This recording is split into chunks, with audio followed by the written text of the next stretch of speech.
Bueno, ya estamos reunidos, ¿no, jóvenes? Muy bien. Buenas tardes, licenciado. Buenas tardes, jóvenes, todos. La clase anterior, pues, nos detuvimos un poco en lo que son las fuentes del derecho internacional privado. Y vimos que la ley interna es la fuente más importante del derecho internacional privado, que es de una de las diferencias, ¿verdad?, con el derecho internacional público.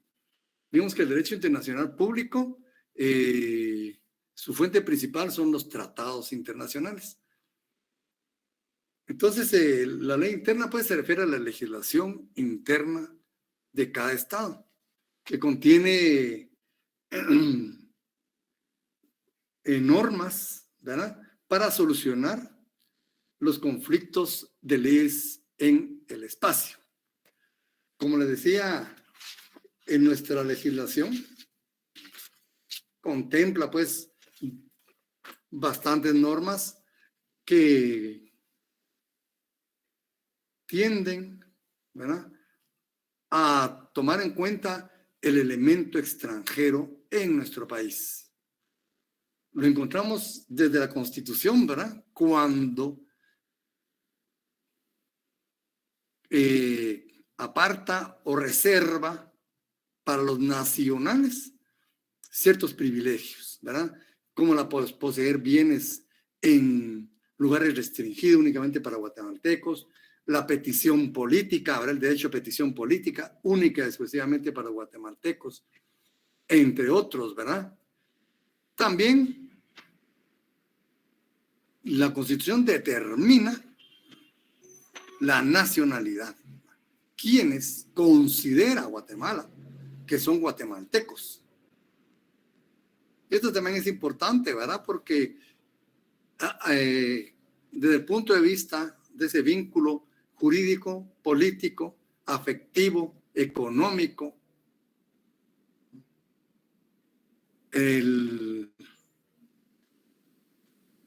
se determina la nacionalidad. Y desde el punto de vista de la nacionalidad, tenemos la conciencia, ¿verdad?, de que existen dos clases de personas desde el punto de vista de este vínculo: los nacionales y los no nacionales o extranjeros. Y esto es importante, pues, porque los extranjeros tienen un cúmulo de derechos y obligaciones propios de su calidad de extranjero, propio de su estatus migratorio, ¿verdad? Al contrario nuestro, ¿verdad? Como nacionales aquí pues tenemos derechos para nosotros, ¿verdad?, mucho más amplios, pero si salimos a otro país ya no tenemos esa calidad.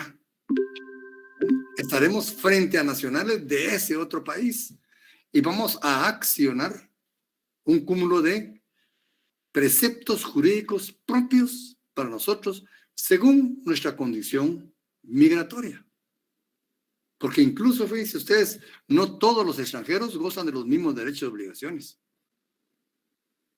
¿verdad? Por decirles algo, empezamos desde la obligación de visa, ¿verdad? Hay determinados países que exigen visa para los guatemaltecos y hay otros países que no, empezando por ellos. De ahí una serie, ¿verdad?, de derechos y obligaciones. Entre otros, aparte de ello, ¿verdad?, la ley interna ordinaria también contiene preceptos, ¿verdad? La que tiene preceptos, un cúmulo de preceptos bastante amplio respecto a este tema, es la ley del organismo judicial. Y tiene situaciones tales como el estatuto personal, empezando el artículo 24 de dicha ley, ¿verdad? El estatuto personal. Vamos a ver qué es el estatuto personal, ¿verdad? Nos interesa saber qué es el estatuto personal. Aunque, y eso sí es de recalcárselo a ustedes, se supone que a estas alturas ustedes saben qué es el estatuto personal. ¿Qué integra el estatuto personal? Eso lo vieron pues en derecho civil, ¿verdad? Cuando vieron la persona. Pero vamos a ampliar su explicación cuando llegue el momento. La calificación, ¿qué es calificación? Vamos a entender qué es una calificación. Y es muy importante, porque con base a la calificación del hecho o relación jurídica, ¿verdad?, de la institución o de la institución jurídica de que se trate,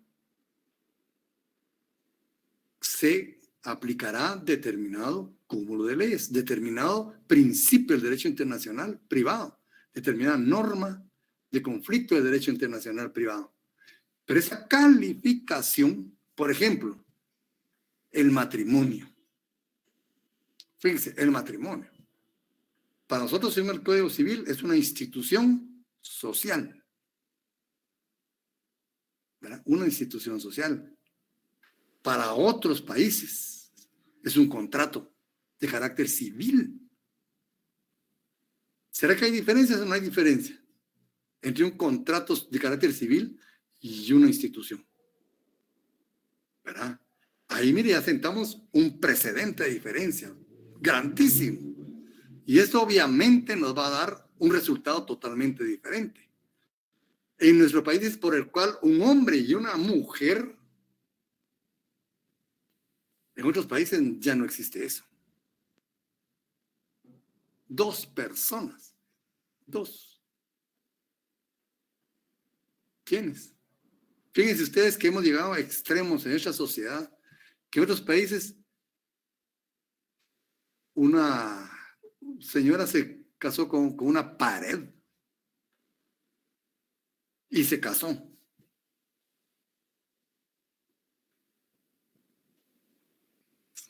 Imagínense cómo estará determinado jurídicamente el matrimonio ahí para que se permita esa situación. Se admite también la poligamia.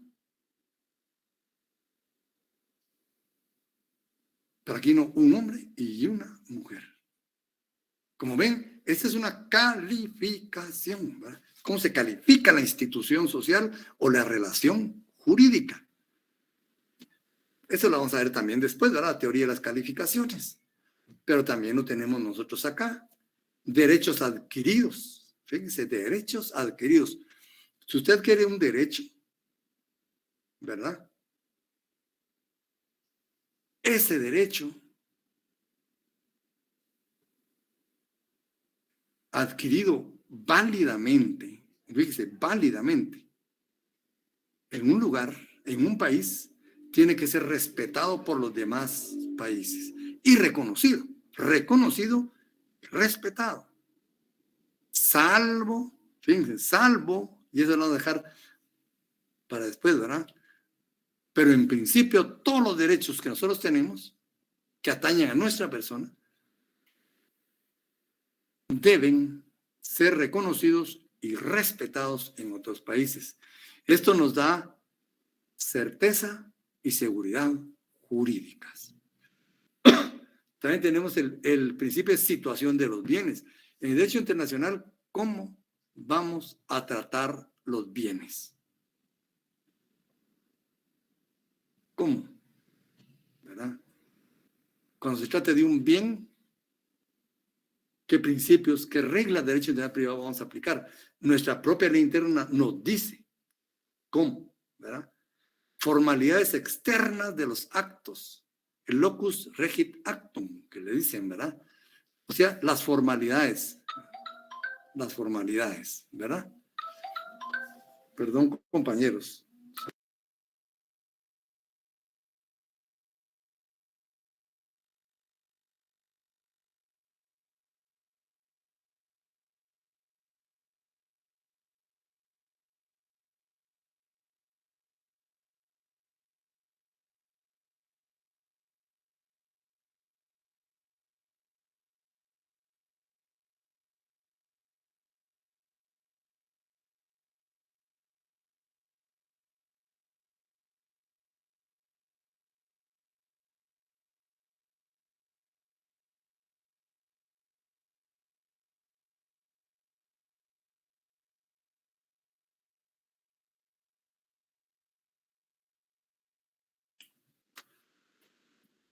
Perdón, compañeros. Continuamos aquí. Necesitamos que tenía que cortar, ¿verdad? Bueno, entonces la situación de los bienes, nuestra ley interna nos dice cómo nosotros, ¿verdad? En nuestro territorio debemos contemplar las leyes desde el punto de vista de una relación jurídica y los leyes en sí mismos, ¿verdad? Los bienes en sí mismos. También las formalidades de los actos, ¿verdad? ¿Qué forma le vamos a dar a los actos? O qué actos formalmente perfeccionados en otro país vamos a aceptar nosotros. Una compraventa, un matrimonio, ¿verdad? Que las formalidades del matrimonio, externas del matrimonio, un mandato. Entonces la ley dice cuáles pueden aceptar y cuáles no, o cómo debemos hacerlo nosotros si hay elemento extranjero en Guatemala, ¿verdad? También tenemos lo que son las formalidades, la forma extrínsecas e intrínsecas, ¿verdad? Que son diferentes. Formalidades de forma y formalidades de fondo, ¿verdad? Como el lugar de cumplimiento de los actos, pacto de sumisión, ¿verdad? Ustedes ven los pactos de sumisión, ¿verdad? Cuando vieron los contratos. Creo que ese es Derecho Civil 4, ¿verdad? Ahí vieron el pacto de sumisión. Y se manifiesta uno de los principios muy importantes, la autonomía de la voluntad. Ese es muy importante, fíjense ustedes. Es un principio muy importante en el derecho internacional privado, la autonomía de la voluntad. ¿Qué se puede renunciar y qué no? ¿Verdad? Sometimiento voluntario. Vemos lo procesal, las pruebas, la jurisdicción, la competencia, las partes, las etapas del proceso. ¿Cómo se van a llevar cuando el elemento extranjero está presente? ¿Cómo se determina la jurisdicción? ¿Verdad? Ante todo ello, y quiero que eso sí lo subrayen, porque todo esto es muy importante, pero tiene una excepción más importante aún, contenida en el artículo 44 de esta ley del organismo judicial, que se llama hermetismo del orden público. En términos generales nos dice que ninguna ley, disposición, ¿verdad? Sentencia, documentos o disposiciones privadas provenientes del extranjero, cuando no tienen validez ni efecto en Guatemala. Fíjese, todo lo que vemos nosotros tiene una excepción, el orden público. Si contradicen la Constitución, si menoscaban la soberanía nacional, si contravienen el orden público, a nuestra moral, nuestras buenas costumbres, si afectan al estamento social en su estabilidad, ¿verdad? Los estados tienen la potestad de no aceptar la aplicación de leyes extranjeras. Fíjense, hay una excepción muy importante, ustedes, muy importante. Y esa es la discusión que se armó, ¿verdad? Por ejemplo, con los matrimonios igualitarios, ¿qué hacemos en Guatemala? O si podríamos nosotros celebrar un matrimonio igualitario entre dos extranjeros. Ahí pues ya empieza la discusión, ¿verdad? Pero como ven, son situaciones muy importantes que se dan, ¿verdad? Todo eso también lo tenemos, muchos de esos principios también lo tenemos en una ley muy importante. Ese es el Código de Derecho Internacional Privado. Este código, pues, se ratificó, se aprobó y ratificó en el año 1929, imagínense ustedes. Muchos colegas no les gusta aplicar este código, porque dicen que es antiguo, que no sé qué, pero es ley vigente en Guatemala. Es ley vigente en Guatemala. ¿verdad? Y entonces tenemos que verlo. Y tiene principios muy importantes, bastante importantes, ¿verdad? Y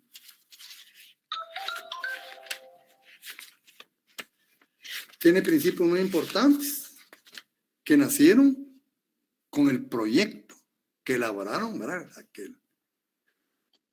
Aquella comisión de juristas, en la cual la encabezó y la eclipsó totalmente el doctor Sánchez de Bustamante, ¿verdad? Bien, entonces, esto es importante, a ver, ¿se dan cuenta? Y acuérdense que ya los tratados ratificados por Guatemala pasan a ser ley interna. Y tenemos también el Código de Trabajo, el Código de Notariado, el Código Civil. En todos los códigos encontramos algo relacionado con el derecho internacional privado, ¿verdad?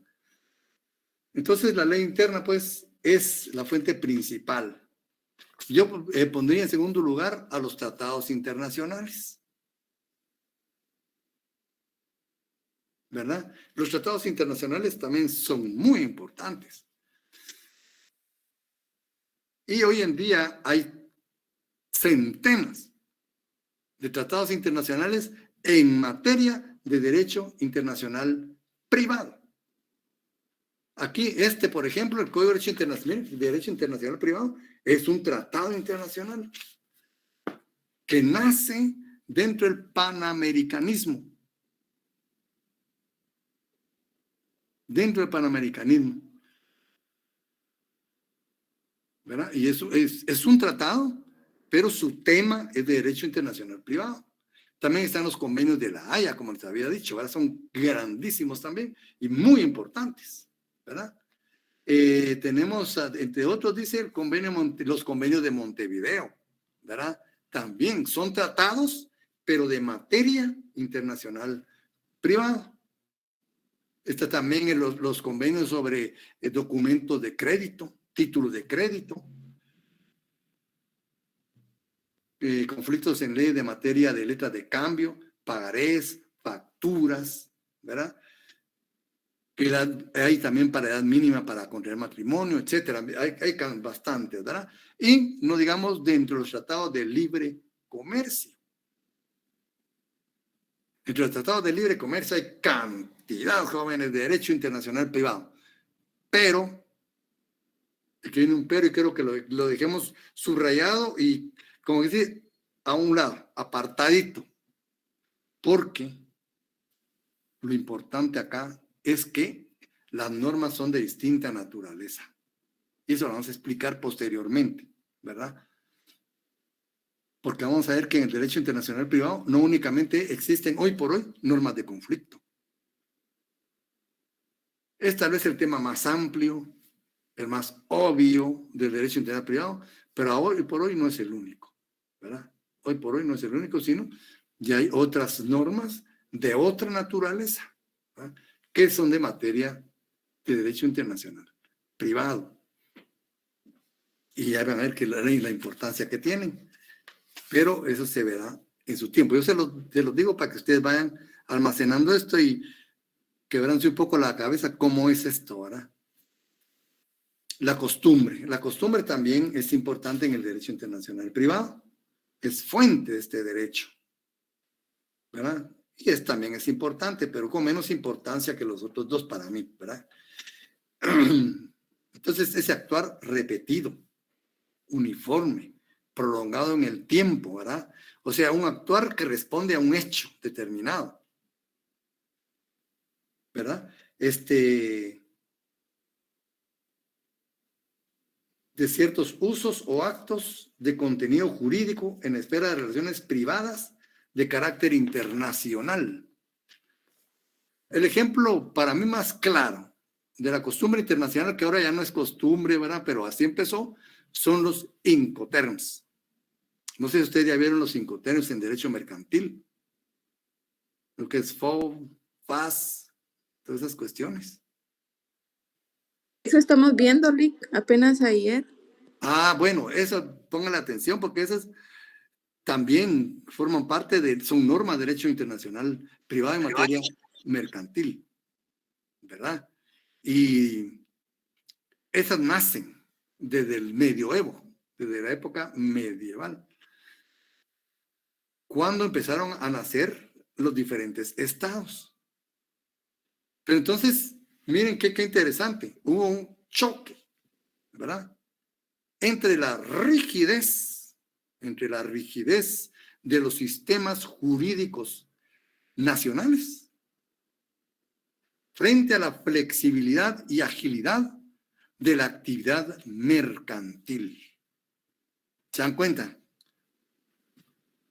Entonces, la legislación nacional no podía ir a la par del desarrollo y perfeccionamiento del derecho mercantil internacional. Y se convertía en un valladar, en un lastre. Y la actividad mercantil estaba sufriendo una explosión, ¿verdad? Por la técnica, por el perfeccionamiento de los medios de comunicación, por la multiplicidad de pueblos. Entonces fueron creándose ciertas prácticas en el derecho mercantil que fueron creando como una obligación hacia los comerciantes, fuera de los sistemas jurídicos nacionales. Y así fueron naciendo lo que se llamó la lex mercatoria,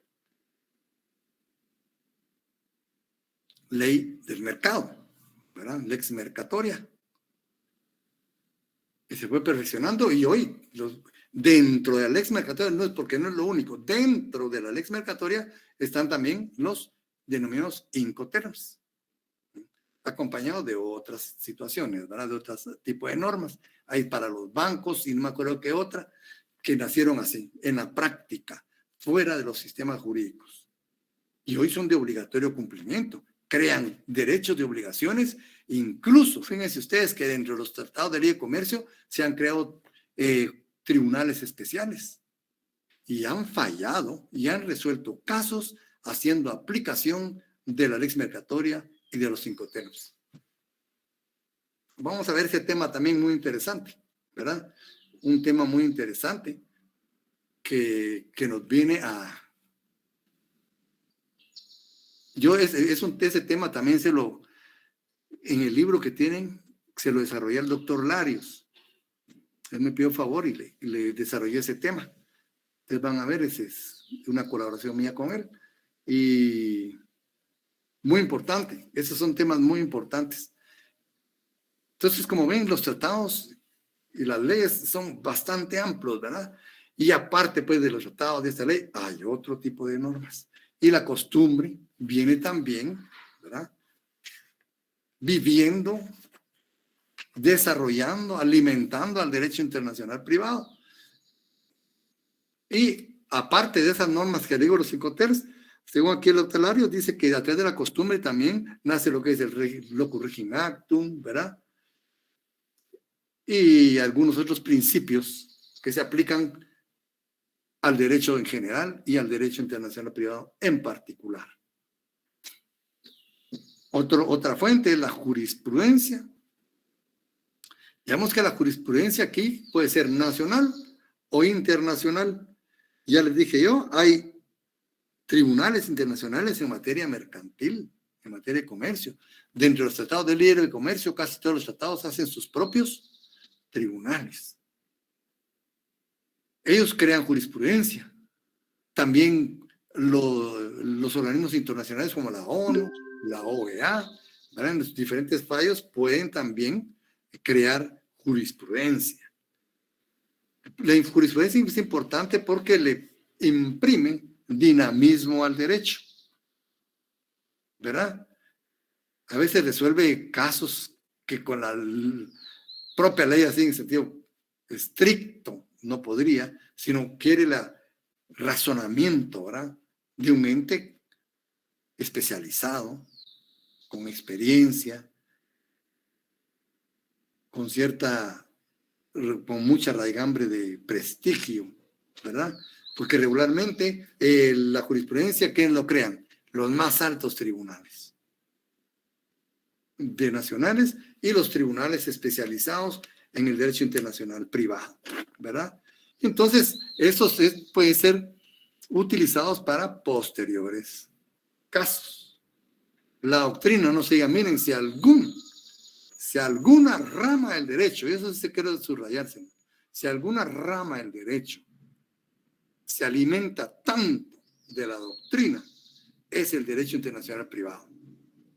Yo siento que la doctrina ha impulsado el perfeccionamiento del derecho internacional privado bastante decididamente, ¿verdad? Tenemos cientos de autores, que son en la bibliografía del programa, ven ustedes tanto autor que hay. Personas calificadas que se han dedicado al estudio, ¿verdad?, del derecho internacional privado y aportan bastante, ¿verdad?, a esta rama del derecho. Donde vamos como el doctor Sánchez de Bustamante, ¿verdad?, y los europeos, ¿verdad?, que tienen una batería grandísima de grandes pensadores, así como América también. Aquí en América hay muy buenos estudiosos del derecho. México tiene muy buenos, ¿verdad? Centroamérica también. Guatemala tiene como 3, 4 muy buenos. Y he leído libros de Costa Rica, ya antiguos. Regularmente, actualmente no hay muchos autores, pero antiguamente habían Costa Rica, he leído Costa Rica, de Guatemala principalmente, y en Sudamérica también tenemos colombianos, argentinos, brasileños, uruguayos, chilenos, de muy buena calidad, ¿verdad? Y han aportado tanto como los europeos al perfeccionamiento del derecho internacional privado. También hay ¿verdad?, otras situaciones o fuentes del derecho internacional, dice como puede ser, entre ellos el derecho romano. El derecho romano indiscutiblemente, ¿verdad?, ha participado a lo largo de toda, para nosotros, nuestra historia del derecho. Después pasamos a lo que era las relaciones del derecho internacional privado con otra rama del derecho. Ya lo vimos que cuál es principalmente su relación con la constitución política, ¿verdad? Y eso pues le da mucha solidez. Imaginen ustedes que violara la Constitución, que violara la soberanía nacional, no sería un derecho, pues. Sería una contradicción en sí mismo, ¿verdad? Ya vimos cómo encaja con la Constitución, ¿verdad? ¿Cuál es su relación con la Constitución? ¿Cuál es la importancia de esa relación? ¿Verdad?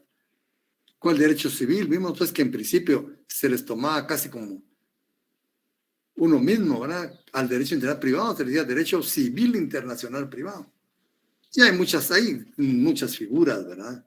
La capacidad, la forma de los actos, las obligaciones, las consecuencias de las obligaciones, las sucesiones, los bienes, por mencionarles uno, ¿no? Todos pueden tener verificativo en el ámbito internacional. El derecho penal, como les decía, lo más importante acá es pensar, ¿verdad?, que en principio, y generalmente, pues, el derecho penal es básicamente un derecho territorial. Se aplica por igual a cuantos se encuentren en el territorio nacional, sean o no nacionales. Como digo, el delito de homicidio, en la misma forma, con los mismos elementos y las mismas consecuencias en atención a sus agravantes y atenuantes, tendrán todas las personas, sin importar su nacionalidad aquí en Guatemala. El de hurto, el de robo, etcétera, ¿verdad? Vamos a ver que hay excepciones a la regla, porque hay excepciones a la regla, pero cuando entremos a ver el derecho penal, vamos a analizar bien estas normas, ¿verdad? Pero en principio, así se tiene. La ley penal es eminentemente territorial. El que comete un delito en el territorio nacional es juzgado en atención a la tipificación del hecho punible por el cual se le juzga, ¿verdad? No importando su nacionalidad. El derecho procesal también, ¿verdad? Ese tiene un principio que se llama lex fori, que para todo lo procesal se aplica la ley del foro, ¿verdad? Y desde ese punto de vista vemos también que el derecho procesal es territorial, ¿verdad? De lo procesal, dice, miren nuestra ley de norma judicial. La competencia jurisdiccional de los trámites nacionales con respecto a personas extranjeras, miren qué claro hablan, sin domicilio en el país, el proceso y las medidas cautelares se rigen de acuerdo a la ley del lugar en que se ejercite la acción. Imagínense, si la acción se ejercita en Guatemala, pero si la acción se ejercita en otro país y involucra a Guatemala, Guatemala que dice, bueno, yo respeto, ¿verdad?, que todas las situaciones se lleven con atención a la ley en la que se interpuso, en la que les ejercita la acción. Es el principio que respeta a Guatemala. Por eso se llama lex fori, la ley del lugar donde la acción se está elucidando. De ahí viene lo que es la jurisdicción, ¿verdad? Pero como ven, el derecho procesal, pues, también viene siendo territorial, ¿verdad? La acción judicial, la competencia, la jurisdicción, la cosa juzgada. Ese tema es muy importante, la cosa juzgada en el ámbito internacional, ¿verdad? Con el derecho laboral también vemos, pues, una cuestión hasta de mucha discusión es cuál es la naturaleza del derecho laboral. Guatemala, ¿cómo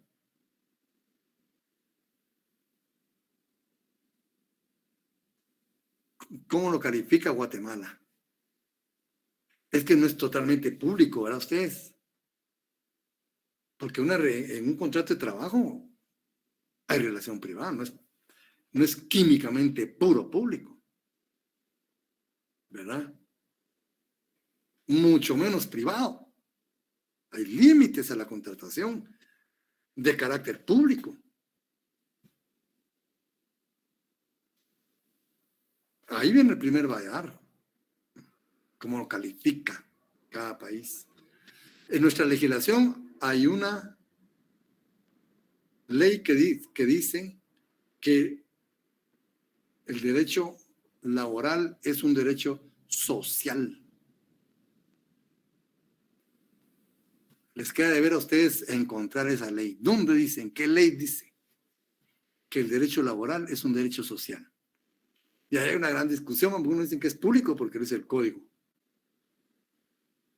Para otra legislación que dice que es derecho social. Yo lo miro más acertado eso, ¿verdad? Porque no es público, puramente público no es. Cuando usted concerta y suscribe un contrato laboral, usted no representa al Estado, usted está representando sus intereses. Bueno, esa es una cuestión. Posteriormente hay otras cuestiones más, ¿verdad? ¿Cuándo puede laborar un extranjero en Guatemala? ¿Y cuándo nosotros como guatemaltecos podemos laborar en el extranjero?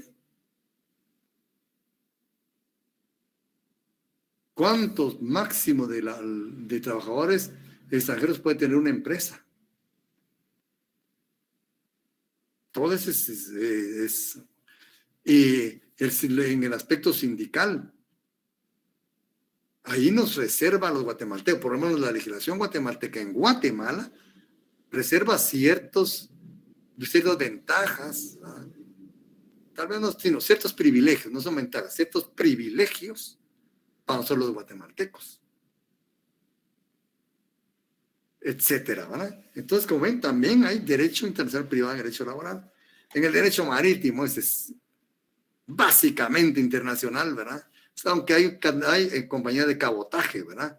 Pero regularmente el derecho internacional marítimo es internacional. Y ese es de carácter totalmente privado. Nacionalidad de las naves, de los buques, ¿verdad? Nacionalidad de los buques, abordajes, hipotecas, seguros, averías, pérdida, naufragio, accidentes. Por ejemplo, los grandes accidentes, ustedes, de los armadores petroleros, ¿verdad? Que derraman esos cientos de miles de litros de petróleo en el mar, ¿verdad? Hay una responsabilidad de carácter privado.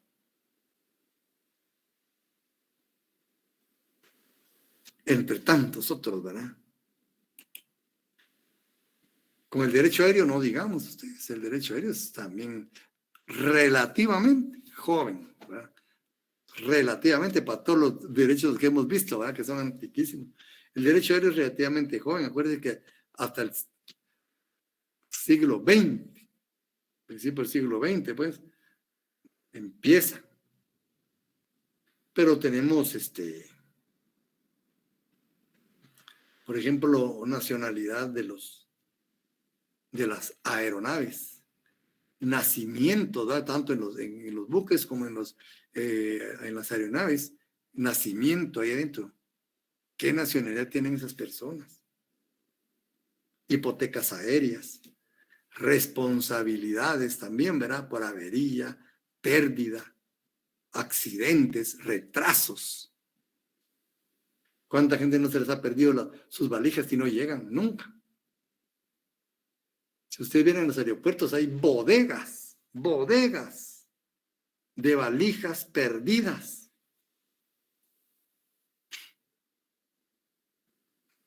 Eso crea responsabilidad para las empresas. Con el derecho espacial, ahora que va en auge, ¿verdad? Ustedes, y como ven, ya la iniciativa privada ya está participando activamente en la exploración espacial. Y ahora con los nuevos telescopios, ¿verdad? Este nuevo telescopio que está en el universo nos abre camino, ¿verdad? Para poder visualizar también hacia dónde podríamos ir en el universo. Se están inventando nuevos métodos para impulsar los motores. China tiene, parece que no invento, que reducir no sé cuántas veces el tiempo de transporte en el espacio. Y están tras la búsqueda de la antimateria, que sería el santo grial de la velocidad en el espacio. Imagínense, entonces, ahorita este es el espacio sideral. Empieza a nacer y propone muchísimo para la humanidad. Incluso, como yo les decía, ya están proyectando asentar sociedades humanas en Marte. Y ya hay 2 personas, para mí, fuera de sus cabales ustedes, que ya reclamaron propiedad sobre la Luna y sobre el Sol. Tienen documentos ahí que los acreditan como propietarios del Sol y de la Luna. Miren hasta dónde hemos llegado y nosotros ni nos imaginamos, ¿verdad? Y hay gente que ha reclamado propiedad sobre esos astros. Como el derecho espacial tiene, ¿verdad? Los satélites, interferencias, accidentes. Se dan cuenta que hace como unos 3, 4 meses que si más hay un choque en el espacio, ¿verdad? De una empresa privada y de la agencia china del espacio. Estuvo muy cercano a ver un accidente en el espacio. Todo eso, miren, es posible, ¿verdad? Con el derecho administrativo también, regularmente las concesiones, ¿verdad? Con el derecho fiscal, la doble tributación, documentos que acreditan pago de impuestos, etcétera. Derecho mercantil también es grandísimo, ¿verdad?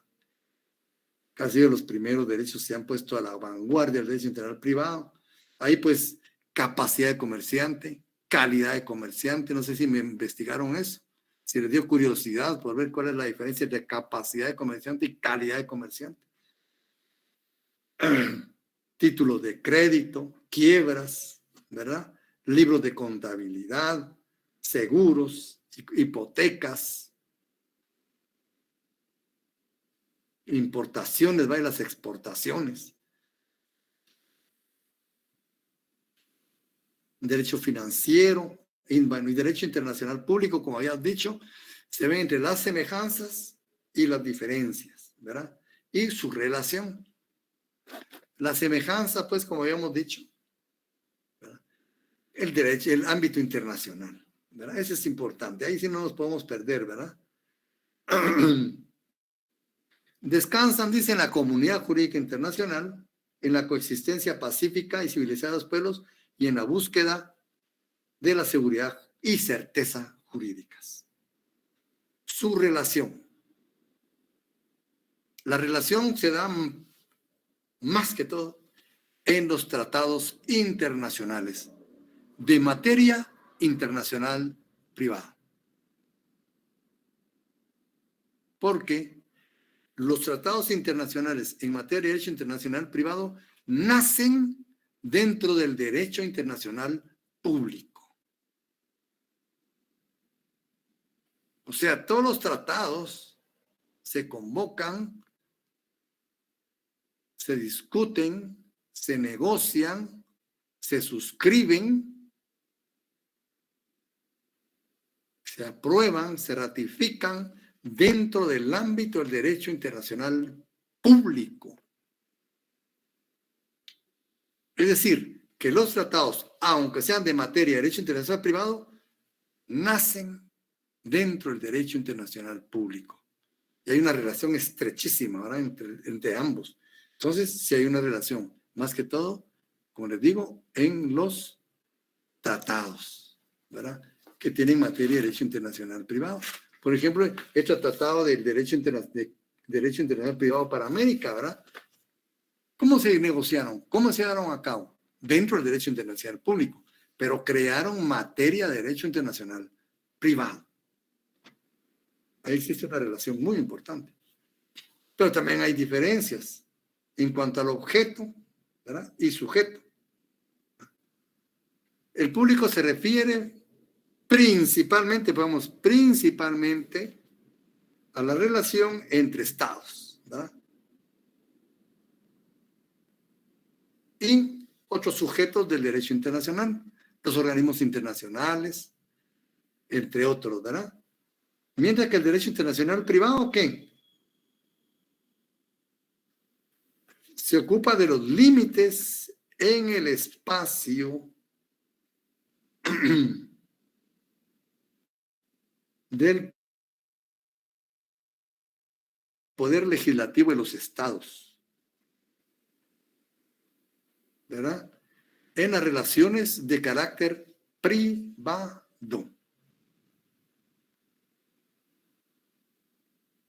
En cuanto a las fuentes, ya vimos, ¿verdad?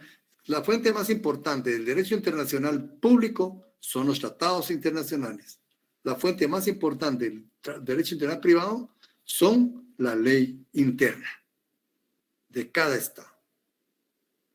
Las sanciones, el derecho internacional público, pues, a través del derecho internacional público, ¿verdad?, la conciencia internacional, la actividad concertada de las naciones, ¿verdad?, pues los bloqueos, los embargos económicos, las cuarentenas, los ultimátum, todo eso se da en el derecho internacional público. En el derecho internacional privado, la sanción queda en el poder judicial, básicamente, ¿verdad?, de cada estado. Sus órganos, ¿verdad? El público no acepta, pues, acepta básicamente al Estado, ¿verdad? No únicamente, porque ya vimos que ese concepto, esa definición ya se amplió, ¿verdad? Pero básicamente el sujeto privilegiado, el sujeto perfecto del derecho internacional público es el Estado, ¿verdad? Mientras que el privado queda bajo la potestad y jurisdicción, ¿verdad?, de las leyes nacionales.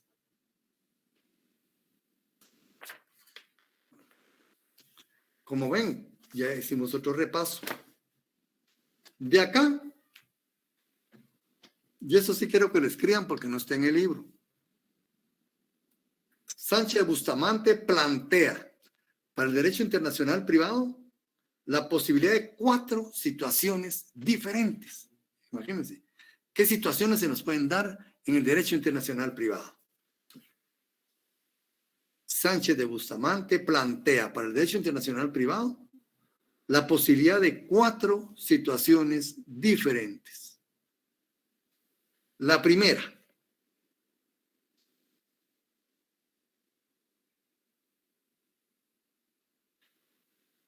situación que puede darse es la del extranjero y su relación con las leyes del país en donde se encuentra bajo ese estatus de extranjero. Repito, una posibilidad, la del extranjero y su relación con las leyes del país en donde se encuentra bajo ese estatus de extranjero. O sea, el extranjero en otro país, en la que está como extranjero. La extranjero y su relación con la ley de ese país en la que está como extranjero. Esa es una situación que puede darse en el derecho internacional privado. ¿Qué otra situación se puede dar? La del extranjero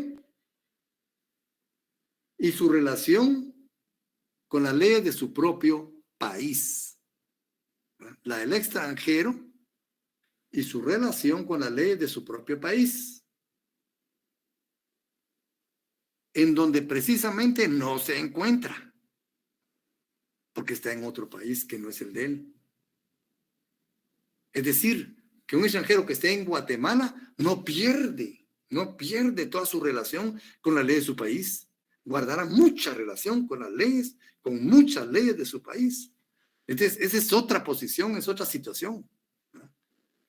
La extranjero con nuestras leyes y la extranjero con sus leyes. Fíjense, otra situación. Esas son, ¿verdad? La tercera situación.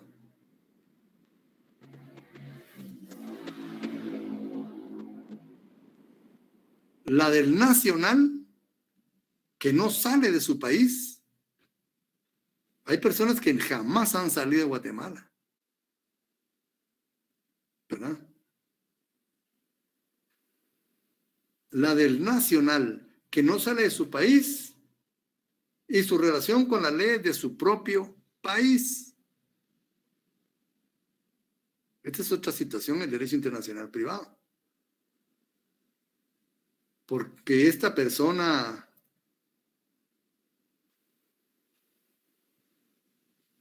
no quiere decir que nunca, ¿verdad? Por el hecho de no salir de aquí, nunca tenga la posibilidad de mantener relación con personas de otro país.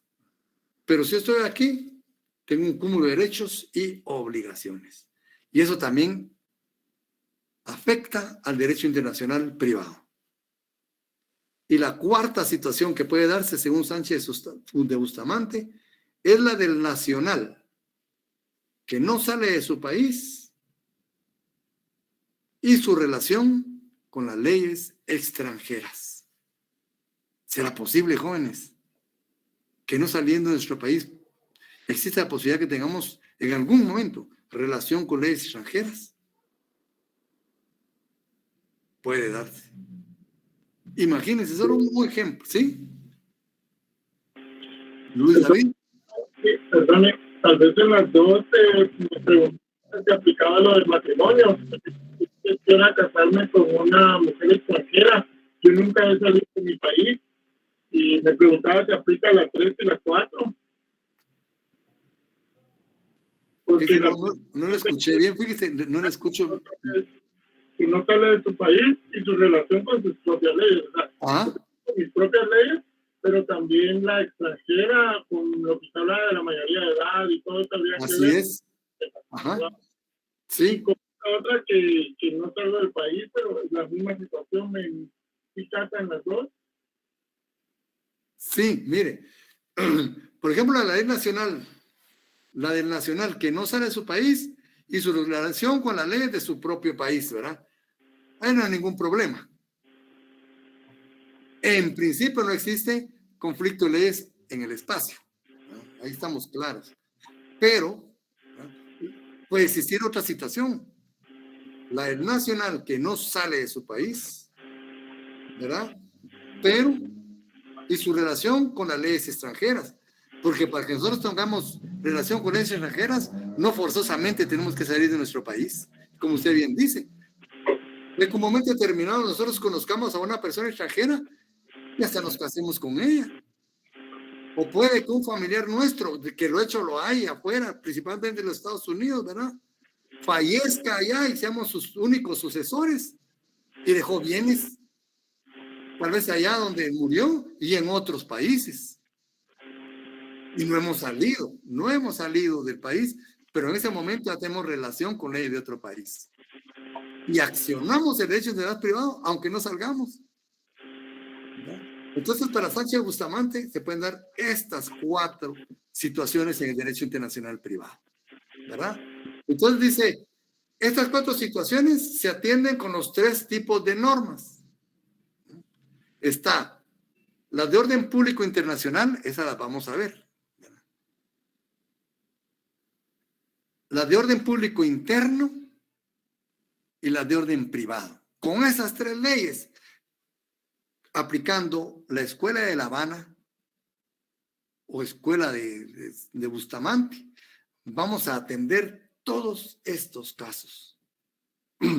Y estas leyes las tenemos ya como legislación en el Código de Derecho Internacional Privado, en su artículo 3.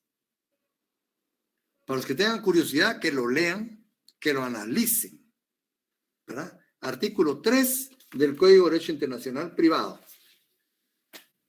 Está como comprimiendo la Escuela de La Habana. Ahí está comprimida la Escuela de La Habana. Entonces dice Sánchez Bustamante, estas 4 situaciones se atienden con los 3 tipos de normas jurídicas. Él encuentra 3 tipos de normas jurídicas en el ámbito internacional privado. Las de orden público internacional, pueden ponerle territoriales, entre paréntesis. Las de orden público interno, pueden ponerles personales, ¿verdad? Y las de orden privado, que se puede llamar voluntarias. Voluntarias. Esa es una clase que tenemos que explicar bien. Ya, disculpe. ¿Sí? ¿Cómo dijo la primera?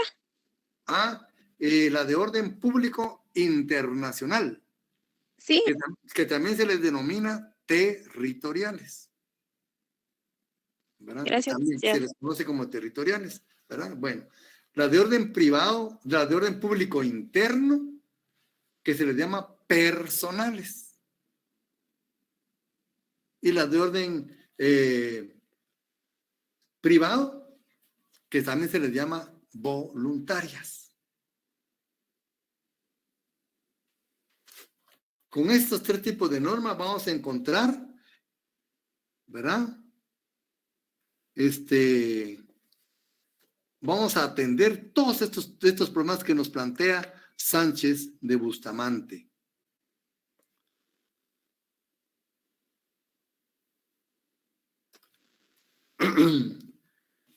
Aplicadas en atención a una escala de valores.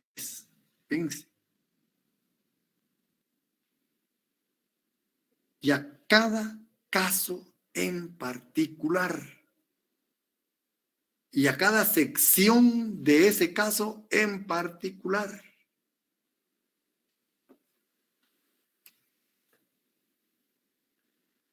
Por lo tanto, el derecho internacional privado es relativo. ¿Se acuerdan de aquella máxima? El hombre es la medida de todas las cosas. Como dicen, todo depende del cristal con que se mire, ¿verdad? Eso es, ¿verdad? Ese es el relativismo, ¿verdad? ¿Y por qué es relativo el derecho internacional privado? Porque se basa en una escala de valores. Y cada sociedad tiene su propia escala de valores. Y vamos ya pues conociendo más, ¿verdad? El derecho internacional privado. Entonces, la labor intelectual en el derecho internacional privado consiste en determinar qué relaciones jurídicas ubicamos dentro de cada grupo de leyes. ¿Qué relaciones jurídicas y qué situaciones vamos a, ¿verdad?, ubicar dentro del orden público internacional? ¿Qué otro grupo de relaciones jurídicas e instituciones jurídicas vamos a ubicar dentro del orden público interno? ¿Y cuáles otros dentro del orden privado o voluntario? Eso va a depender del derecho interno de cada estado.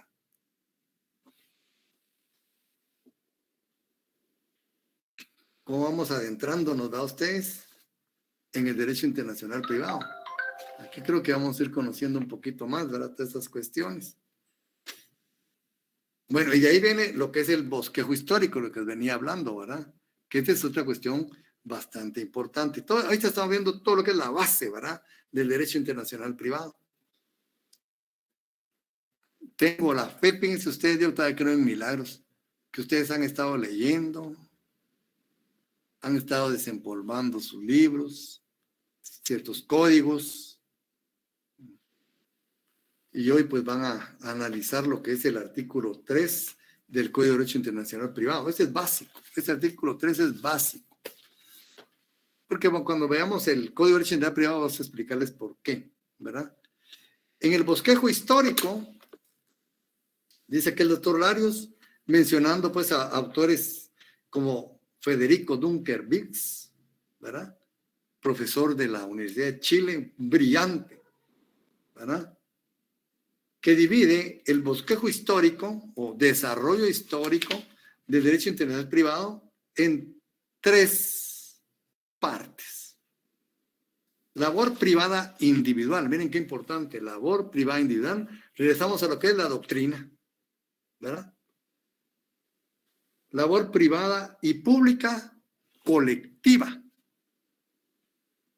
Ahí estamos hablando, cuando es pública, de los tratados internacionales en materia de derecho internacional privado. ¿Verdad? Cómo han trabajado. Y la labor gubernamental propiamente dicha, ¿no? Derecho interno. La labor privada individual es muy importante, ¿verdad? Te pregunta el doctor ahí, inicia, basado en Federico Dunker Viggs, como les digo, ¿verdad? ¿Cuándo nace el derecho internacional? Dice, cuando cesaron de existir las sociedades de vocación universalista, ¿verdad? Cuando aparecieron los estados individualizados, ¿verdad?, las repúblicas, los principados, los ducados, que fueron circunscribiendo en un espacio determinado, ¿verdad?, cierta sociedad diferenciada de las demás, con su propia organización jurídico, político, social. Ya, entonces ahí hay soberanías, ¿verdad?, individualizadas. ¿Eso cuándo empieza? Cuando dice se desintegra el Sacro Imperio Romano. Comenzó la vida individual de los estados. Miren, aquí hay también discusión. Como les digo, en este derecho todo hay discusión. Hay quienes retrotraen el nacimiento del derecho internacional privado hasta los propios albores de la humanidad. Dicen ahí, cuando 2 grupos humanos diferentes se vieron por primera vez, ¿verdad?, o tuvieron cierta relación, ahí nace el derecho internacional privado. Pero solo vamos a circunscribir cuando allá empieza pues a manifestarse conforme a los estados modernos, ¿verdad?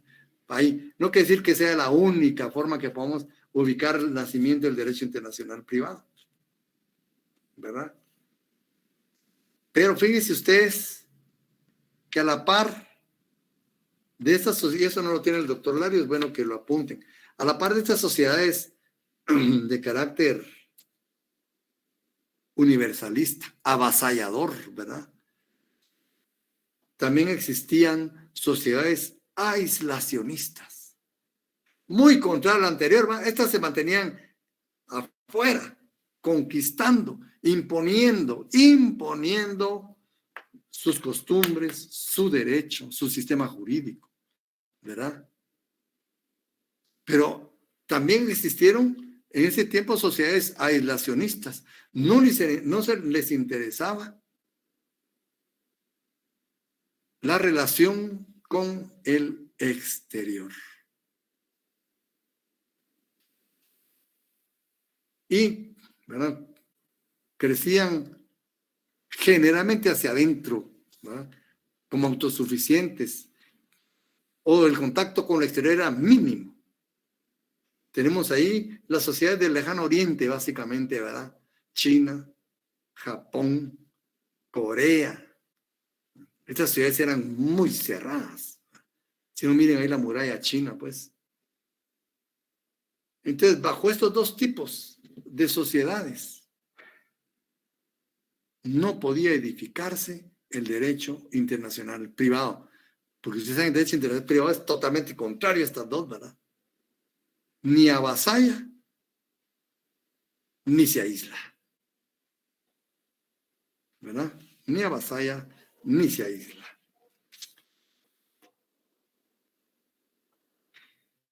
Entonces, el derecho romano, pues, aunque existiera un derecho para los extranjeros, ustedes ya vieron, verán, historia del derecho, el pretor peregrinus, ¿verdad?, que no se aplicaba a los ciudadanos romanos, sino que se aplicaba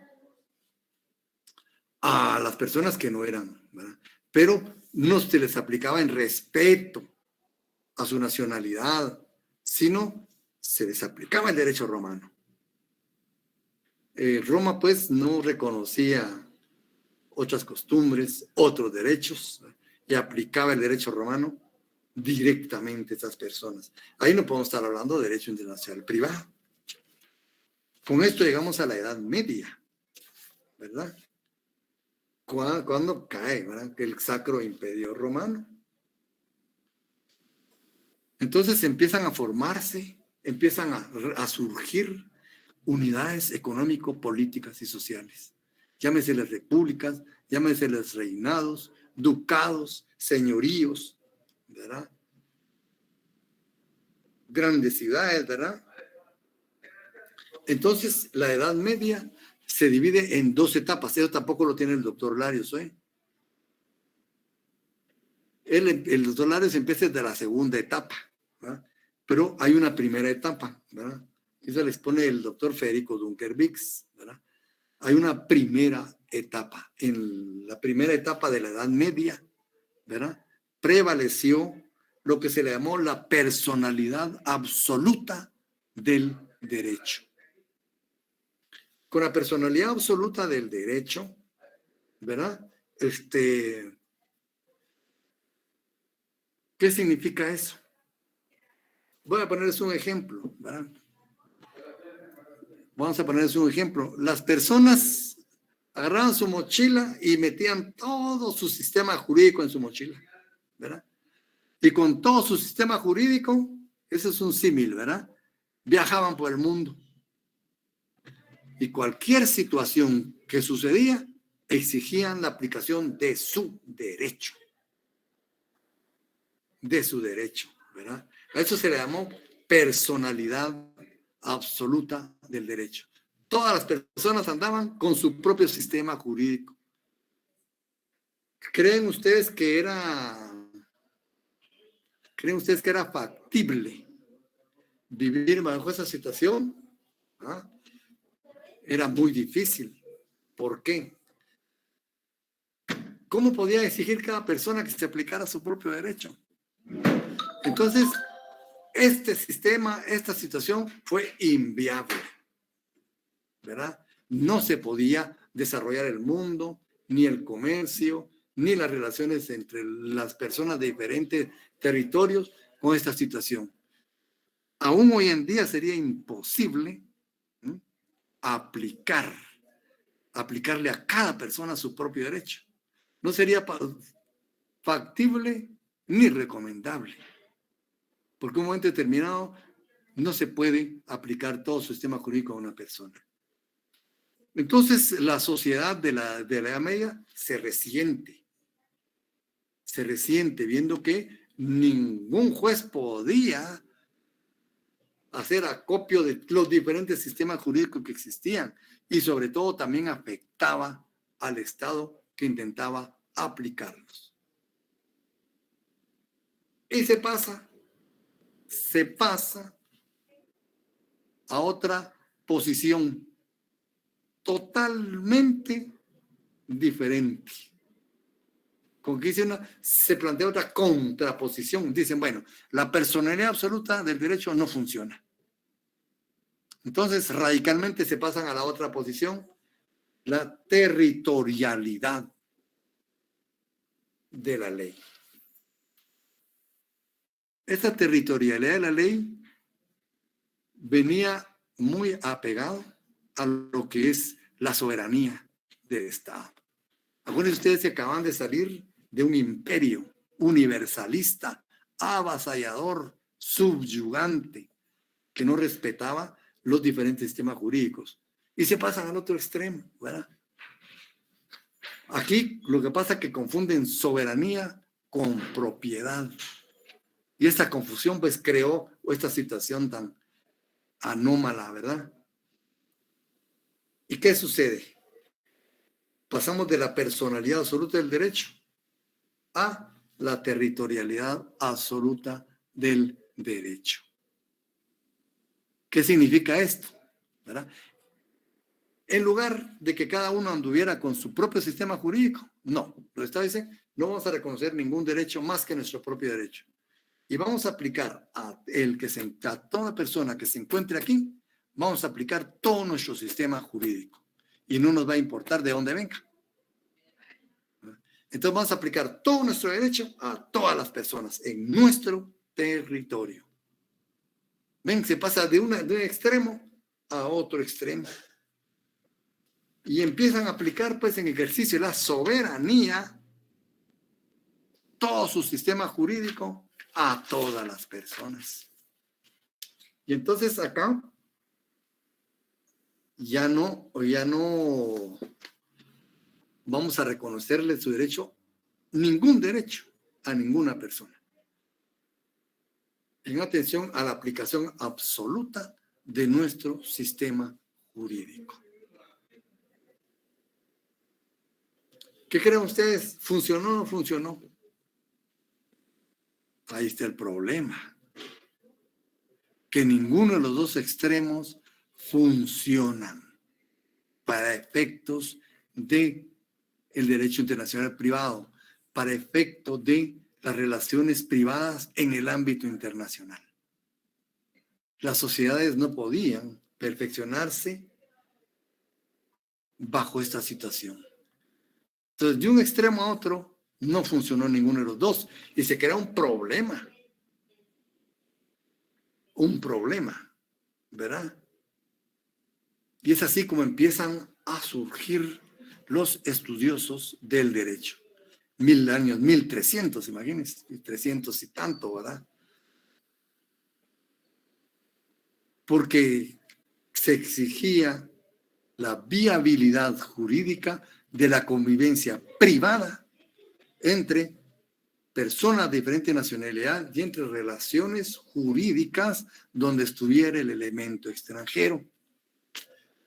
Y empiezan pues a manifestarse los teóricos del derecho internacional privado.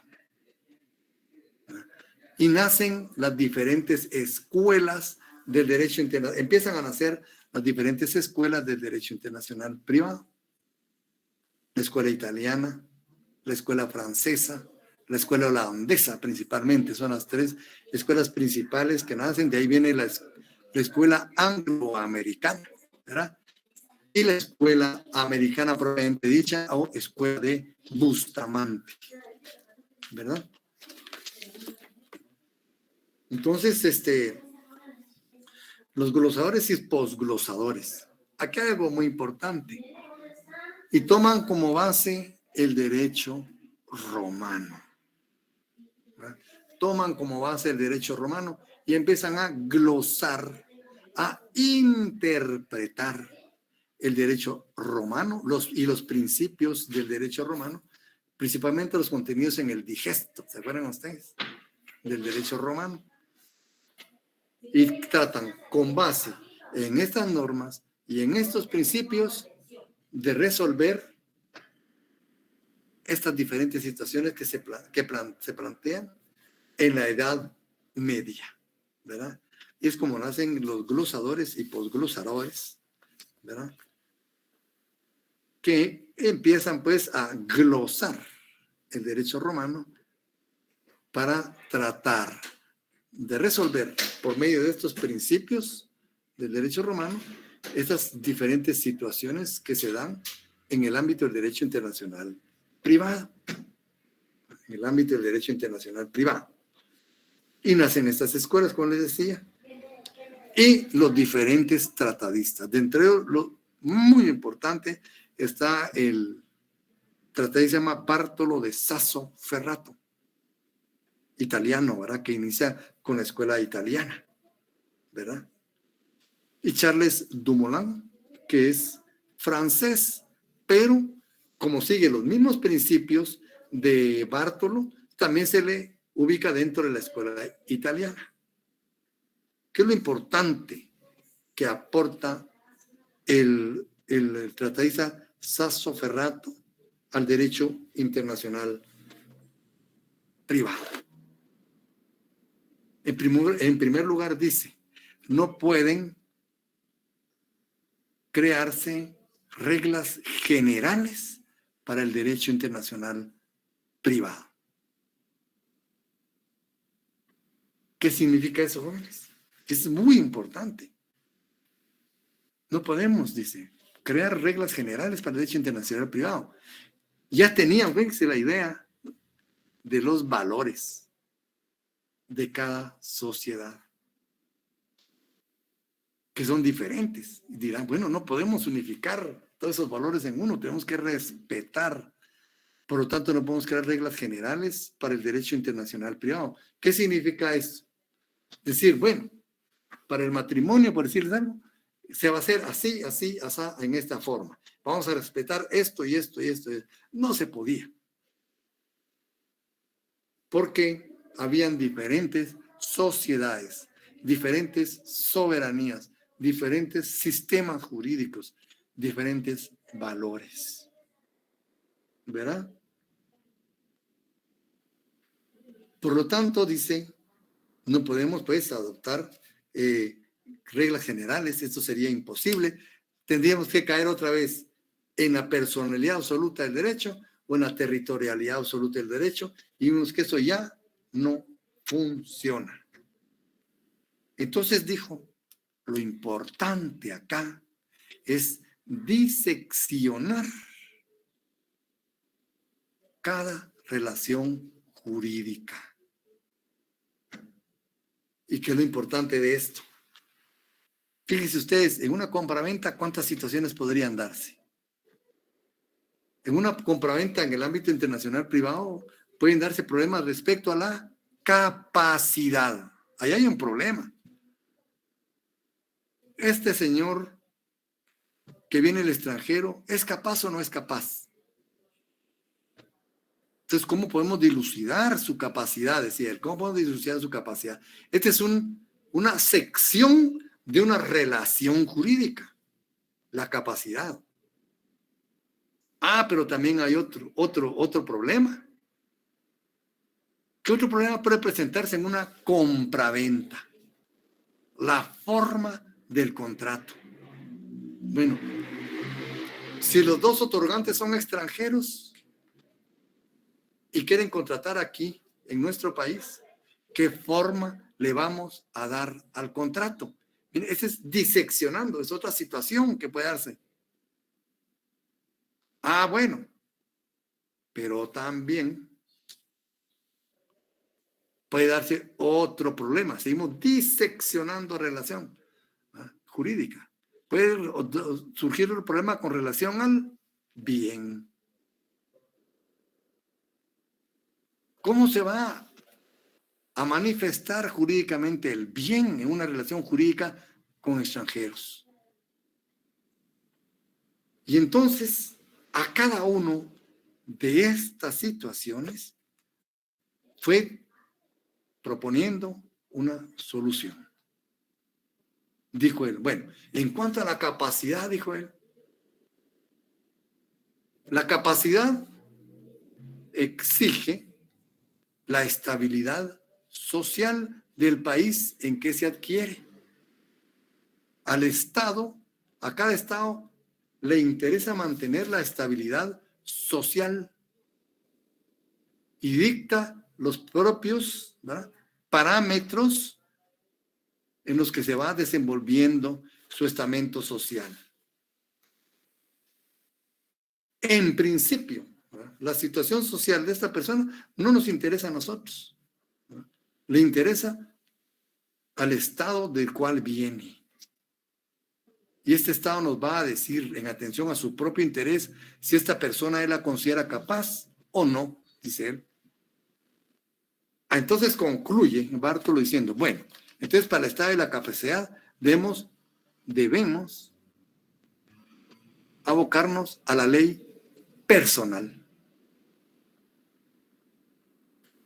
Por lo tanto, dice, no puede haber una regla general para la compraventa,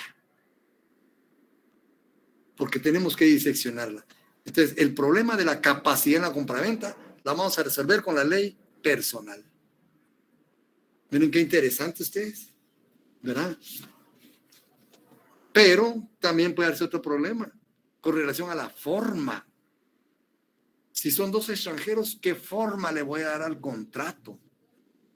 Entonces dice él, los contratos y su forma le interesan al Estado en el cual se están otorgando, porque ahí van a ser.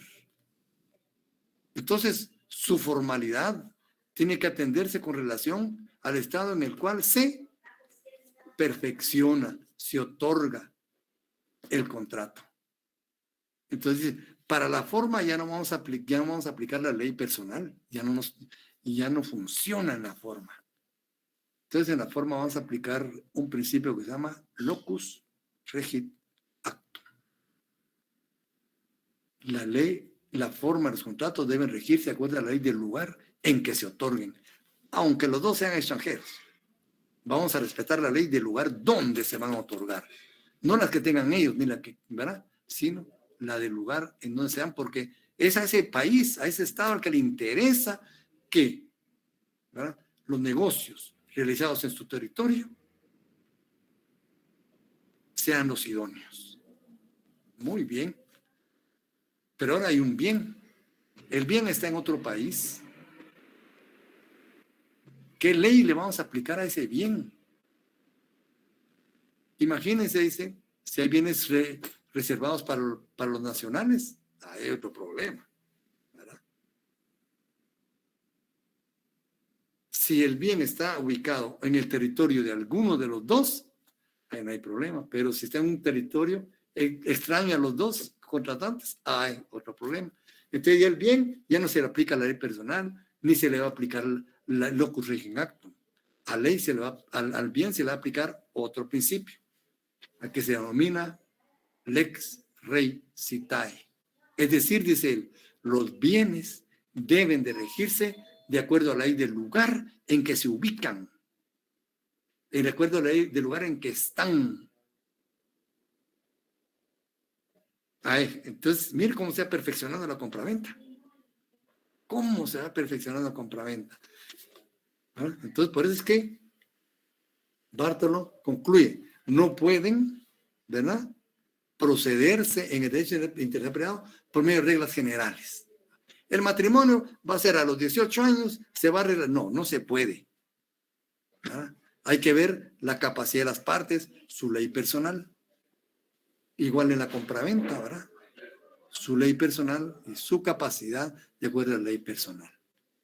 Como ven, esta es una introducción a lo que vamos a continuar viendo en, si Dios lo permite, en la otra clase. ¿Hoy? Por el momento lo dejamos por acá. Como ven, cómo vamos avanzando y cómo van naciendo esos principios que hemos estado viendo, ¿verdad? O sea, son necesarios. Por eso el derecho a identidad privada es utilitario, porque no nace de un capricho, nace de una necesidad. Muy bien, compañeros, llegamos por el momento acá, por si no hay alguna consulta. Muchas gracias, licenciado. Feliz noche. Bueno, muy bien, Gracias, compañeros. licenciado. Se cuidan, Feliz jóvenes, noche. se pasan bien y se portan bien el fin de semana. Feliz noche, licenciado. Buenas noches, jóvenes, con el permiso de ustedes. Me Feliz retiro. noche, Lick. Cuidan, jóvenes. Feliz noche, licenciado.